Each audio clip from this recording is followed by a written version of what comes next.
I've bought a lot of expensive tech in the last decade, and some of it was bad, some of it was good. But how do we know when a luxury tech product is really worth the ridiculous price tag and when we should just save our money on a budget option? I'm here to tell you which luxury tech products are worth your hard-earned cash and which ones you should just skip entirely. I spent over like $10,000 on the tech in this video, so please subscribe. Okay, first we have to establish what I mean by luxury tech. Luxury tech is the most premium, maxed out version of a product built for people who want the best version of something that money can buy. No compromises, but no discounts either. Sometimes these products really can elevate your experience, and sometimes they just don't justify their price tag. Okay, so two things. This is probably the most ridiculous looking thing on this list because it's not really that techy, and you'll probably fall out of whatever chair that you're sitting in if you actually saw the price tag. But this is one of the purchases that I actually regret the least. So first of all, yeah, I guess this chair isn't really like a tech gadget in the traditional sense, but all of us sit in a chair when we're using a computer, right? If you're gonna spend hours of your life every single day sitting in something, then I think that thing should be comfortable and support your posture. And look, I won't over glorify it. This chair is just really comfortable and I never have any aches or pains after sitting in it. I'm not saying you have to buy this exact chair, but a luxury ergonomic chair I think is absolutely worth your money. There are all kinds of chairs in the $500 and above range that will completely change the way that you sit and that you work. On top of that, these chairs usually have like a ridiculously good warranty. So yeah, the upfront cost is enormous, but for me it's worth it since I use this chair every day and I'll continue to do that for years to come. 8 out of 10 purchase. Okay, another thing you use every day, your desk. This desk is a bit over $1,000, so I'd definitely say that fits into the luxury category. And there are a few reasons why I absolutely don't regret this purchase either. The first main factor behind that really high price tag is the fact that this desk has 4 legs instead of 2.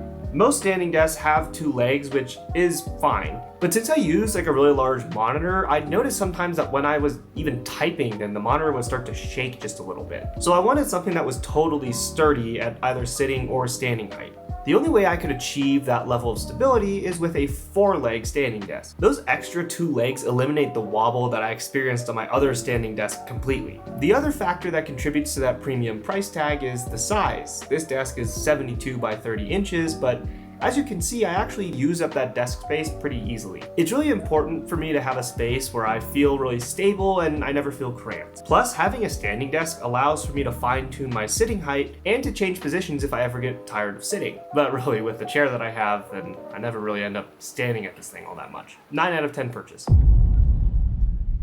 Okay, so here's where things start to take a little bit of a turn. I got the M4 iPad Pro on launch day, and it was the first Apple product that I bought the literal day that it came out. And look, this thing is really impressive. It's incredibly powerful, ultra thin, it has a great display, and all that good stuff. But look, I feel like pretty much everybody else just use this thing for really basic tasks. I watched YouTube on it, I use it as a second screen for my laptop, and honestly, that's pretty much it. This thing does get a ton of use, but I think the reality is I don't really need the luxury version of an iPad. An iPad Air or even just a normal iPad would literally do the exact same thing as my iPad Pro that costs $1,000. And yeah, I'd kind of miss the tandem OLED display and the higher refresh rate. But look, realistically, most of the time the Pro's display is going to look the same as the normal iPad since I'm just using it to show a video or like Microsoft Word or something like that. To be honest, I think this is a case where the luxury version of the product just doesn't add all that much to the experience, and I'd actually recommend you go for one of the more budget options. 4 out of 10 purchase.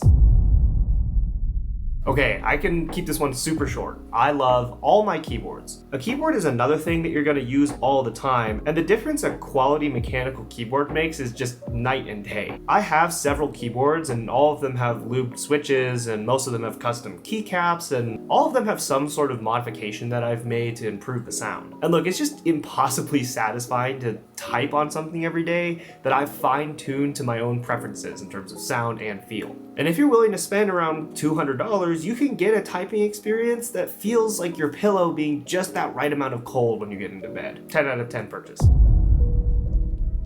Alright, so when I got my MacBook Pro a few years ago, I've spec'd this thing out. I got the 16-inch M2 Max with 64 gigs of RAM and a 2 terabyte SSD, which, look, that is not a cheap laptop. But considering to this day this thing can handle my entire creative workload, has an amazing screen, speakers, battery life, and you name it. This is an investment I literally do not regret at all. And I will say, if you're not doing heavily intensive creative tasks on your laptop, you don't need the luxury version of this product. Buying a base model MacBook Air of any kind will be an amazing experience for web browsing or content consumption and the occasional word processing. But look, for any creatives out there, you don't really need me to tell you how good that these things actually are. I worked on Windows laptops for many years, right? And they were hot and slow, and the battery life was just absolutely terrible. Having a laptop that solves all of those issues just makes my work so much more enjoyable. 9 out of 10 purchase. Okay, I know, I have a lot of Apple products in this video, but I know a lot of you watching do too, okay? So don't judge me. So honestly, I got the Pro Max iPhone mostly for the battery life. And yeah, this thing has really good battery life, but to be honest, it's almost too good. Me personally, I just don't use my phone that much throughout the day, so I can legitimately get like 3 full days worth of charge out of this thing. And look, I'll admit that's really nice, but it's just far from necessary. I will say I do like the big screen and it feels premium, but to be honest, sometimes it's a bit bulky and it's really hard to use with one hand. The thing is, when I purchased it though, the base model iPhone 16 didn't have that 120Hz Pro Motion display. And I'm gonna be honest, I would really notice the difference on a device like my phone. Like 60 to 120 Hz is a night and day difference. Versus something like my iPad, I just use my phone for a lot more versatile stuff and I'm scrolling on it a whole lot. Like it would actually bug me to downgrade it that way. But now the base model iPhone 17 finally got 120Hz Pro Motion. So look, at the time, I don't think that the Pro Max iPhone was a bad purchase necessarily, but to be honest, I think my next iPhone upgrade will just be to the base model. I don't really need that bigger battery, and I think I'd enjoy the smaller and lighter form factor again. So at the time, probably a 7 out of 10 purchase, but I don't think that I'm gonna be buying the luxury iPhone anymore. Okay, so let's end on a high note. I know my monitor is like absolutely massive, and that's because it's actually a TV. No, seriously. This is the LG C3 42-inch smart TV. It's OLED 120Hz and is like the best monitor I've ever used in my life. You can just plug in anything via HDMI and it'll work just as well as any other monitor you could point to. There's no noticeable input latency or anything like that. I got this because I wanted an endgame monitor, something that was big, had a high refresh rate, and had those gorgeous OLED colors that everybody's come to love. Anything I do on this thing, whether it's gaming or watching a movie in HDR, or just editing even, looks so good. And look, at first the size was a little bit overwhelming, but now I don't know if I could really go back to anything else. Having this much screen real estate is so helpful for productivity, and it makes content just that much more immersive. And look, a monitor is something you're gonna be using, again, every single day, so for me, spending like $1,000 on it really doesn't seem that crazy. There have been 2 generations that have come out since, the C4 and the C5. And look, I just have zero FOMO. Like, this thing is just so good, I've never felt the need to upgrade it. 9 out of 10 purchase. Look, sometimes it's good to treat ourselves. I'll admit not everything has to be luxury, but in certain cases, if you know you're gonna use a product over and over, then buying the nicest version of something might actually be a worthwhile investment. You just have to decide how much that enjoyment is worth to you.